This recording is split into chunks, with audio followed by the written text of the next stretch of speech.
Jolissa Fuentes, which I'm apparently saying her name, which makes people mad, but the name's in the description. You know who I'm talking about.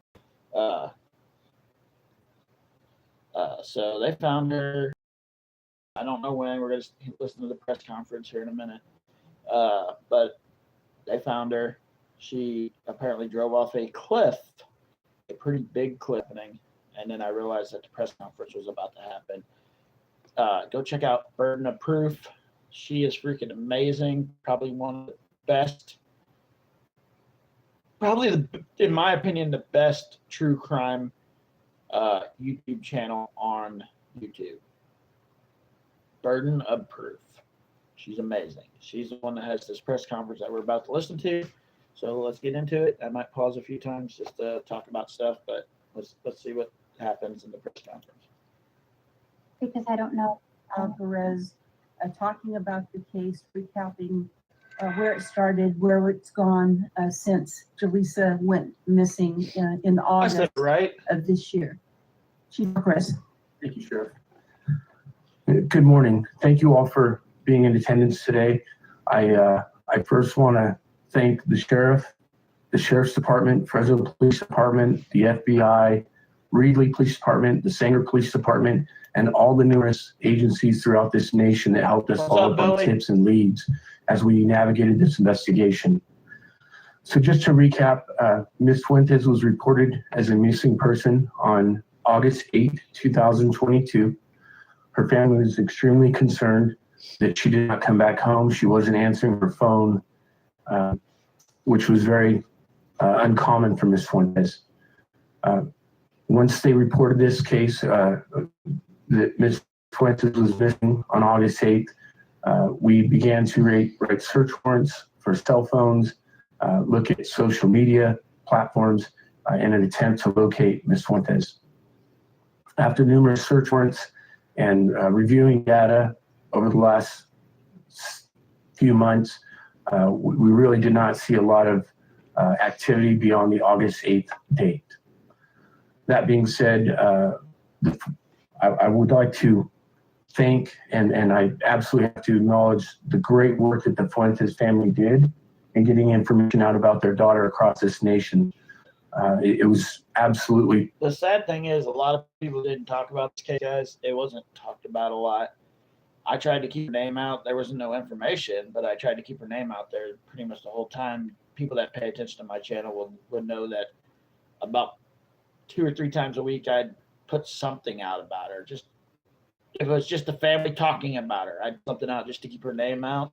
So it's sad to see that it came to this. Phenomenal, their reach and their ability to get that kind of information out in such a short amount of time. The numerous people, citizens that volunteered of their own time with their own resources to go out and search for Ms. Fuentes was huge. Very impressive how the community came together to try to bring Ms. Fuentes home. With that, we again didn't have much digital data to go on beyond August 8th, and we're following up on leads again across this nation, none to the success that we were looking for. Yesterday, we went back out to the Pine Flat area and were able to locate evidence that Ms. Fuentes was involved in a traffic collision, and her vehicle went off the side of the road off of Trimmer Springs Road. Oh, it was a traffic collision. Like, I thought she just went off the road. I didn't realize that somebody hit her and went off the road. So it's a murder. Like, if they can figure out who actually. Northern part of Pine Flat Lake. At that time, we were able to come back and reconnect with the sheriff's office and the search and rescue team, who then went out last night till at least midnight and rappelled down a 250-foot cliff to recover Ms. Fuentes. So again, this was a joint effort by all of our law enforcement agencies.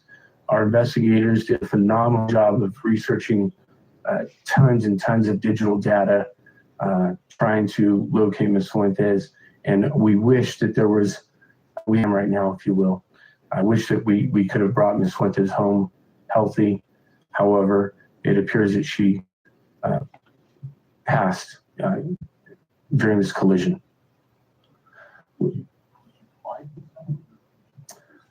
No, this would be a single car accident. This was an area that was searched a lot, flat plate area. Why wasn't it found? So it was searched, and again, hats off to search and rescue. If you've been out there and you've walked and actually gotten out of your vehicle and looked at this area, you're talking about a vast amount of geography with heavy foliage, cliffs. Again, search and rescue is. He said a single car accident, so she didn't get hit. She did get hit. What? And they go down another cliff beyond that. There really were no remnants of the vehicle on the side of that hill where she was located. It was just a perfect storm. Someone couldn't try to hide a car better than that. It's just very unfortunate. And once we get pictures of that area, it'll be very evident how something can get lost up there very easily.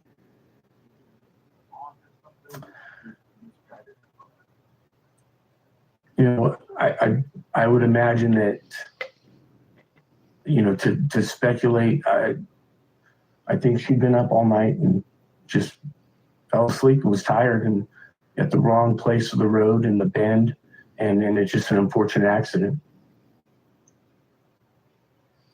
No, I will say that the Highway Patrol is investigating the actual traffic accident. So they're recovering the car, the actual traffic accident. And I want to say something here. Chief Alcarez is a very humble man, and he won't say this about himself.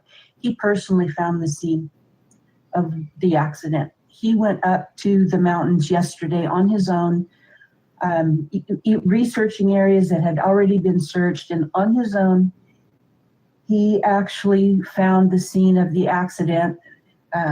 I'll say, being a woman of faith, I think he was divinely channeled to that area, along with his police instinct. I think that it was meant to be that he be the one, because he's worked so very hard on this case for so long with the family, that he has literally put an end to the search for Jolissa. So hats off to Chief Alcarez. The city of Selma is very lucky to have him. His personal dedication, his police experience, and paying attention to his gut was really important on putting an end to this case. So with that, I'll introduce Jolissa's father, Joe. He's here to speak on the behalf of the family. This is the dad, and if you guys don't realize that this family has tried so hard to find this girl, like they never stopped looking. Like this is how a family should look for a missing person. So we're getting ready to listen to the father. So let's hear what he has to say.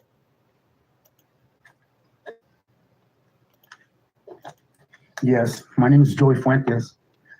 I'm the father of Jolissa Fuentes. And first of all, I want to thank the community, not just the community, this whole nation.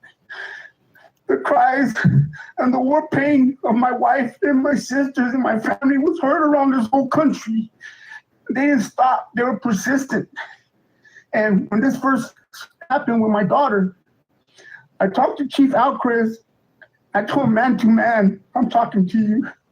Do you have a daughter? Do you have children? He told me, yes, I do, Joey. I go, I want you to go after my daughter like she's your daughter, Chief. And you know what he told me? He goes, I promise you, Joey, I promise you, I will find your daughter. At this time, we were hearing all kinds of stories. She was kidnapped, the cartels had her. There was so much stories out there, but he promised me he was gonna find my daughter. He didn't tell me, he couldn't tell me when, but he was gonna find her. And he was the one that found her. He was a man of his word. And he's a young chief in the city of Selma. He says he wants to change things around here. You know, it's a small town, but he wants to make a change for the better. And I thank God, he's my hero. He is my hero, you know, and I known him for a while, but he was persistent, and his persistence paid off. Not only that, I know it was his love. He went after her like it was hers. And once again, though, I thank all the community. I even thank the media. You kept my daughter out there. You kept her alive. We were her voice. And I'll forever love you guys for that. Thank you, guys. Thank you.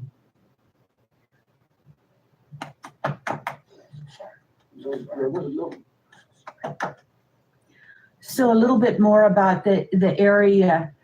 That area is a good 60 miles, I would say, east of the city of Fresno, back up on Trimmer Springs Road. As you know, the Pine Flat kind of runs east and west, but the rivers come in at the very east end of Pine Flat Lake, and it's right there where the near Maxon Road and Trimmer Springs, where the vehicle was found. And the chief was right. It was when we got the call, search and rescue, they used a total of 475 feet of rope to rappel. Not only did they have the initial ledge that they had to rappel off of, but they came to another ledge at the end of that. They had to rappel again down to where the vehicle was. You could not see it from the lake. You could not see it from the road. Chief Alcarez found what he thought was the place where the car went off. He couldn't see the car from where he was, but we did send out some drones and discover it in very close range with the drone, able to see the vehicle. So very difficult terrain. However, we were able to bring Jolissa home last night. Now the coroner's office will conduct the positive identification, but there's little doubt that we have found her. So with that, are there any questions? Chief, come on over. What's up, Ashley? You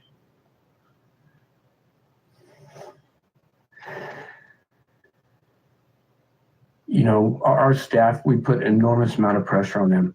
Their caseloads are huge. The search and rescue, I don't even know how many cases they've had this year. I've got a fresh set of eyes, a lot of police instinct, and a little bit of faith and prayer. And I just got lucky. And sometimes luck is all you need. And I just got lucky. I tried to be very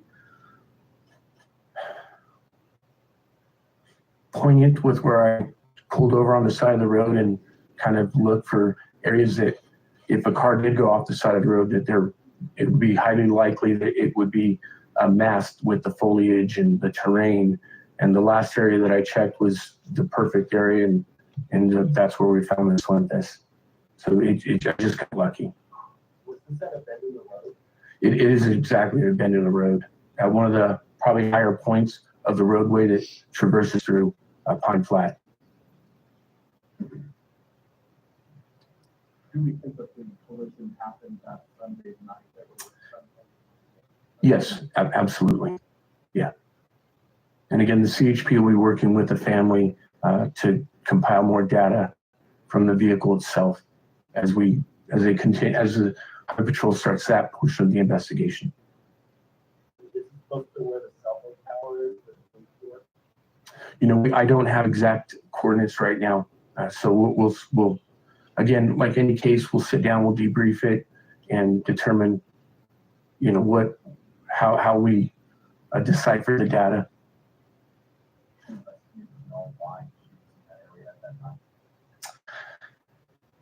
It's my understanding that Ms. Fuentes really enjoyed the Pine Flat area, and anybody that goes up there, it's a beautiful place. It really is. It's gorgeous. And I think my best bet, she just went for a drive. Kind of like what I did yesterday. Just want to go for a drive. Chief, when you went to the last spot, what did you find? Any evidence on the side? Did you see anything you were looking that might have put you to look down? Just it's obviously the whole area is dried up right now. There's a lot of heavy brush. There were some tire tracks that you really can't see until you get out of the car and actually walk and get on. You're actually on top of it, and that's kind of what keyed me off, and started to spend more time in that area. They look like you know what? Yes. And again, the Highway Patrol is going to have a much more impressive explanation, much more detailed as they conduct their investigation. We believe all It would be improper for me to speculate. It's, yeah. Right. Sheriff, I think you'll on your face. I mean, it's good to have exposure, but that's the very first thing.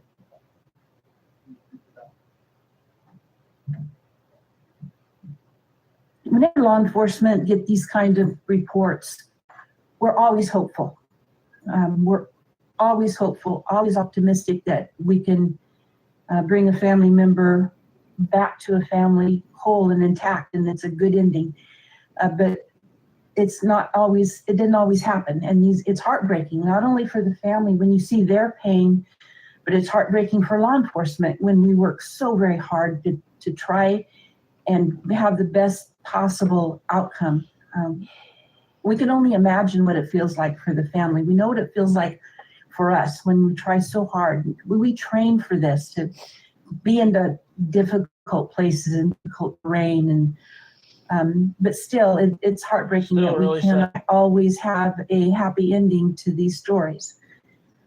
But what we are able to do is at least have an ending for the family, so that they know, as much as we can possibly gather information for them to know, that we tried our best. And again, kudos to Chief Alcarez, because it was above and beyond for him to have that feeling of needing to take a drive yesterday and ending up where he did, and ending up calling us saying, I can't see it, but it could be here.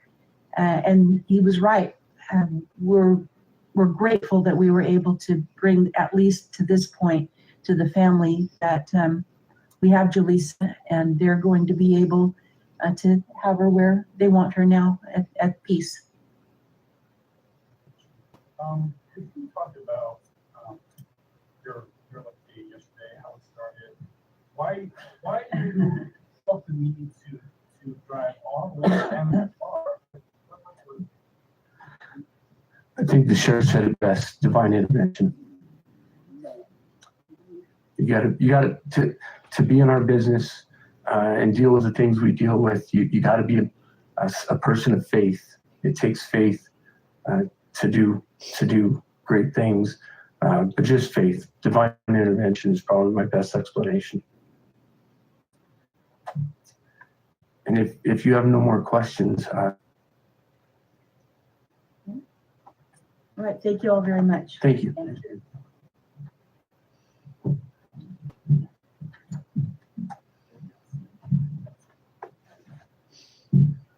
So there you go. That was it, guys. If you want to roll back and listen to it, I'm going to go ahead and end the live, because that's what this is. This live is only about the press conference, unless you guys got a question about it, because I don't really know much, but apparently she probably fell asleep going around a very sharp curve and went off a cliff that apparently is 230 foot.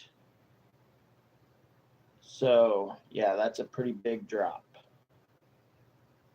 I'm sure there'll be more pictures and more stuff come out as it goes, but that's it. But bye, guys.